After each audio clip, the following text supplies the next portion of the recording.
Shalom, selamat pagi jemaat semuanya. Kiranya sukacita Tuhan melimpah dalam hidup kita. Mari kita suka memuji menyembah Tuhan, karena dalam hadirat Tuhan kita mendapatkan berkat rohani. Hari ini saya akan menyampaikan renungan dengan judul Menjadi Jemaat yang Bertumbuh. Kita baca Kisah Para Rasul pasal 2 ayat 41 sampai 43 yang berbunyi demikian. Cara hidup jemaat yang pertama. Orang-orang yang menerima perkataannya itu memberi diri dibaptis, dan pada hari itu jumlah mereka bertambah kira-kira 3.000 jiwa. Mereka bertekun dalam pengajaran rasul-rasul dan dalam persekutuan, dan mereka selalu berkumpul untuk memecahkan roti dan berdoa. Maka ketakutanlah mereka semua, sedang rasul-rasul itu mengadakan banyak mujizat dan tanda. Saudara, pada hari Pentakosta, murid-murid dipenuhkan dengan Roh Kudus. Petrus berkhotbah dan dampak khotbahnya 3.000 orang bertobat, menerima Yesus lalu dibaptis. Dari sini kita melihat bahwa bukti terbaik dari pelayanan itu, apakah berasal dari Roh Kudus atau bukan, adalah pertobatan jiwa-jiwa. Kalau orang-orang bertobat percaya kepada Yesus, itulah karya Roh Kudus. Sebab Roh Kudus datang untuk meninggikan Yesus Kristus. Dan ini juga merupakan pengenapan dari apa yang disampaikan oleh Yesus kepada Simon Petrus. Kamu akan dirubah dari penjala ikan menjadi penjala manusia. Jadi ada 3.000 orang dijala melalui khotbah yang disampaikan oleh Petrus, saudara-saudara. Nah, karena itu kita juga rindu untuk kita juga bisa dipakai memenangkan jiwa-jiwa. Dan saya mau katakan, kalau saudara melayani di sebuah gereja, bagaimana cara menghitung pertumbuhan gereja di sana? Jangan hanya menghitung berapa orang yang hadir dalam ibadah minggu, tapi berapa orang yang dibaptis. Karena yang dihitung oleh Kisah Para Rasul adalah jumlah orang yang dibaptis pada hari Pentakosta. Dan ini bicara tentang bagaimana kita juga harus membawa banyak orang secara kuantitas. Karena ditulis 3.000 jiwa, banyak orang kepada Kristus. Kalau pelayanan kita orang yang belum bertumbuh banyak, kita doakan, minta urapan Roh Kudus supaya ada kemajuan-kemajuan. Dan kalau saudara melihat gereja di mana saudara beribadah mulai berkembang, mulai menjalankan misi, dukung, support dengan doa, dengan daya, dengan dana, supaya gereja kita bisa membaptis lebih banyak orang. Nah, tetapi gereja mula-mula juga tumbuh bukan hanya secara kuantitas 3.000 jiwa, tapi secara kualitas. Dan ada 4 hal yang saya lihat dicatat dalam ayat tadi, sehingga mereka mengalami pertumbuhan kualitas. Pertama, mereka bertekun dalam pengajaran rasul-rasul. Jadi para murid Yesus itu kan mengajar, bukan hanya kisah tentang Yesus, tetapi tentang bagaimana nilai-nilai rohani yang Yesus bawa. Siapa itu Yesus? Kenapa kita harus percaya kepada Yesus? Apa yang terjadi kalau kita beriman kepada Yesus? Pengajaran rasul itu mula-mula disampaikan secara lisan tentunya, tapi kemudian dicatat dan sekarang terpelihara di dalam perjanjian baru. Ayo kita rajin baca Alkitab, rajin mendiskusikannya, menerapkannya dalam hidup kita supaya rohani kita bertumbuh. Dan yang kedua adalah mereka bertekun di dalam persekutuan. Komunitas orang percaya yang saling melayani, mendoakan, mengasihi, mengampuni. Dan kalau sekarang sangat bagus sekali saudara tergabung di dalam komunitas sel, sehingga kita bisa saling meneguhkan satu dengan yang lain. Saya mengalami pertobatan pada usia remaja dan mulai bertumbuh karena saya bergabung di dalam komunitas sel yang zaman dulu namanya masih KTB, kelompok tumbuh bersama.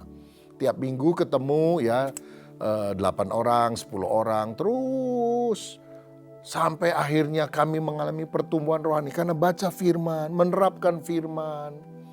Dan kemudian melihat apakah masih ada hal-hal yang tidak cocok dengan firman, di mana kita harus bertobat, kita harus tinggalkan dosa. Alkitab berkata, jangan menjauhkan diri dari pertemuan ibadah seperti yang dibiasakan beberapa orang. Tapi marilah kita makin giat melakukannya menjelang hari Tuhan yang mendekat. Ibrani 10 ayat 25.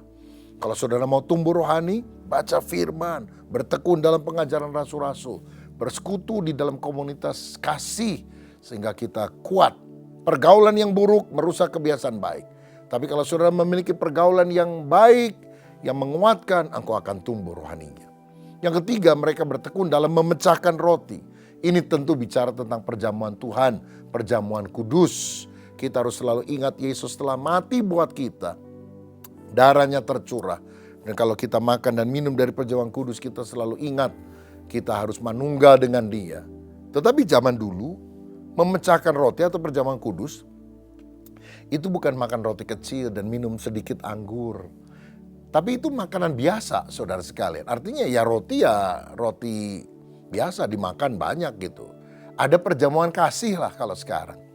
Nah, saya pikir ini juga bisa saja diterapkan, terutama di dalam kelompok sel ya. Kalau misalnya ada 8 orang, 10 orang, 12 orang berkumpul di satu rumah. Jangan tuan rumahnya saja setiap minggu yang menyediakan makanan, minuman, snack dan sebagainya. Tapi bawalah masing-masing tiap orang. Ya terserah bawa apa, ada yang bawa pisang goreng, ada yang bawa mungkin lemper, atau kalau di Sunda itu combro, begitu saudara, oncom di jero, atau apa sajalah, di mana kita bisa saling memberkati satu dengan yang lain. Nah, jemaat mula-mula memang mengadakan perjamuan Tuhan itu setiap awal minggu, ya, hari pertama dari minggu itu. Jadi tiap minggu, karena mereka menunggu kedatangan Tuhan setiap minggu.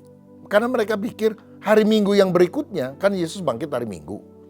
Dia pikir hari Minggu berikutnya Yesus akan datang lagi. Setelah dia naik, dia akan segera turun. Jadi perjamuan kudusnya setiap minggu. Rupanya sudah berabad-abad, Yesus menjanjikan aku akan datang kembali. Tapi ya bukan berarti minggu depan, itu tergantung kedaulatan Tuhan. Makanya sekarang perjamuan kudus bisa dilakukan seminggu sekali atau sebulan sekali. Ada yang suka melakukan 3 bulan sekali. Yang penting jangan kemudian menjadi rutin dan kita kehilangan maknanya. Tapi juga jangan terlalu lama sehingga kita kehilangan berkat-berkat rohani dari mengingat persekutuan dengan Dia dan juga bersekutu dengan tubuh dan darah Yesus. Dan unsur keempat adalah berdoa. Kalau mereka kumpul, mereka doa mengandalkan Tuhan. Ada pujian penyembahan sehingga mereka dibangunkan rohaninya. Saudara, kalau saudara berdoa, menyembahlah di dalam roh. Kalau Tuhan memberikan bahasa roh, gunakan bahasa roh. Jangan dipadamkan. Karena dengan bahasa roh kita juga bisa bersekutu dengan Tuhan. Mengucapkan bahasa rahasia kepada Dia. Dan Tuhan mengerti bahasanya. Iman kita juga akan dikuatkan. Akibatnya apa? Karena mereka bertekun di dalam pengajaran rasul-rasul, di dalam persekutuan, di dalam pemecahan roti dan juga di dalam doa. Ayat berikutnya bilang, mujizat dan tanda-tanda ajaib terjadi. Orang lumpuh berjalan, orang buta melihat, orang mati dibangkitkan. Oh, perkara-perkara yang dahsyat yang gak masuk akal terjadi. Akibatnya orang-orang menjadi ketakutan melihat hal itu. Artinya apa? Semula kan murid-murid yang ketakutan karena mereka mengikuti Yesus selalu dikejar-kejar oleh orang Yahudi, orang Romawi. Tapi sekarang ketika mujizat mulai terjadi, orang menjadi takut, artinya kagum. Wih, bukan sembarangan ini. Ini orang-orang biasa kok. Waduh, kalau doanya dikabulkan oleh Tuhan. Ini menunjukkan Roh Kudus tetap hidup sampai hari ini di dalam kehidupan setiap orang percaya. Dan Yesus yang tetap sama dulu hari ini dan selamanya berkuasa menyembuhkan, menyatakan mujizat. Dan kalau hari ini engkau berdoa bergantung kepada Yesus, bergantung kepada Roh Kudus, mujizat masih terjadi. Siapa yang sakit, siapa yang punya masalah, siapa yang ada doa yang belum terkabul, siapa yang punya beban berat, hari ini doa. Bapa Surgawi, kami percaya Engkau mendengar doa kami seperti gereja mula-mula. Hidup di dalam mujizat, tanda-tanda ajaib.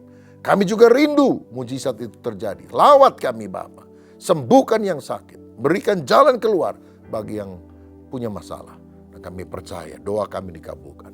Terima mujizat, terima pertolongan Tuhan. Dalam nama Yesus. Haleluya. Amin. Tuhan Yesus memberkati.